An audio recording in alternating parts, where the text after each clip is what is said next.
అరవింద్ గారు అరవింద్ గారు అరవింద్ గారు అంటే వెల్ ప్లాన్డ్. ఒక మాట మాట్లాడినా దాని వెనకాల ఎంతో చాలా ఆచితూచి మాట్లాడతారు. ఒక ఒక పని చేసిన ఏ విషయంలోనైనా సరే మీరు అసలు ఎక్కడ ఒక తడబాటు అన్నది ఉండదు. అలాంటిది ఇటీవల ఈ సినిమాకి చాలా ఎక్కువగా ఉత్సాహంతో ప్రచారం చేసినట్టు కనిపిస్తుంది. ఏంటి ఆ డిఫరెన్స్? ఎందువల్ల ఏంటి? సరే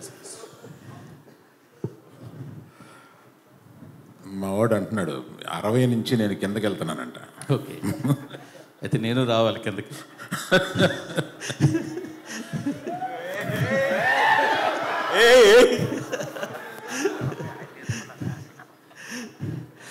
కాదు సార్, అంటే మీకు అర్థమైందా మిమ్మల్ని వేసుకున్నారు? అది నాకు మాకు కాదు సార్, మాకు ప్రతి ప్రెస్ మీట్లో మామూలే అది. అది మాకు కావాలి, మీకు కొత్తగానే కాదు సార్. మొన్న సరే డ్యాన్స్ చేయడము, సినిమాకి ఎక్కువ చెప్పడం అంతా బాగుంది. కంటిన్యూ 2 సార్లు కొంచెం మాట గబుక్కుని పడిందేమో మీ నోట పొరపాటున. అది ఎక్కువ సోషల్ మీడియాలో ట్రోలింగ్ వైరల్ అవుతుంది. అది మీకు గమనించారా? మీ దృష్టికి వచ్చిందా? బాగా గమనించానండి. మరి దానికి మీ కామెంట్? అంటే నో కామెంట్స్. అంటే కాదు, తడబాట పొరపాట మామూలుగా ఒరిజినల్గా మీరు చెప్పింది నో కామెంట్స్. ఇంక నో కామెంట్ అన్న తప్ప పొరపాట.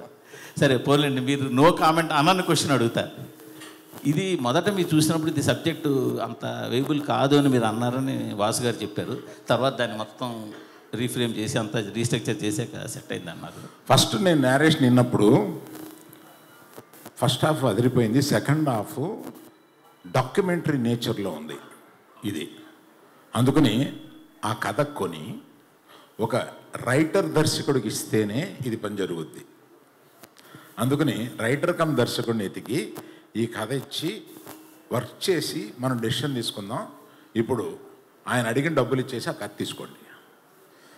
ఇది కాకుండా ఏ జైలుకి 22 మంది వెళ్ళారో వాళ్ళందరి దగ్గరికి వెళ్ళి చేరి అది మేము సినిమాగా తీసుకోవడానికి రైట్స్ తీసుకోండి. ఇతను కథ రాసేస్తే ఈ కథ కొనుక్కుంటే మనకి పని అవ్వదు. అందుకని వాళ్ళందరి దగ్గరికి వెళ్ళి వాళ్ళందరి దగ్గర నుంచి రైట్స్ తీసుకుని వచ్చి ఇప్పుడు అవన్నీ అయిన తర్వాత చందు గారిని రిక్వెస్ట్ చేశాం. ఈ సినిమా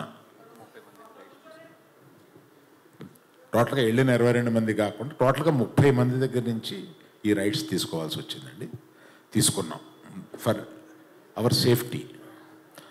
అది చందు గారు దాన్ని ఏదో నేను తీసుకుని 2 నెలలు చందు గారి దగ్గర ఒక గొప్పతనం ఉంది.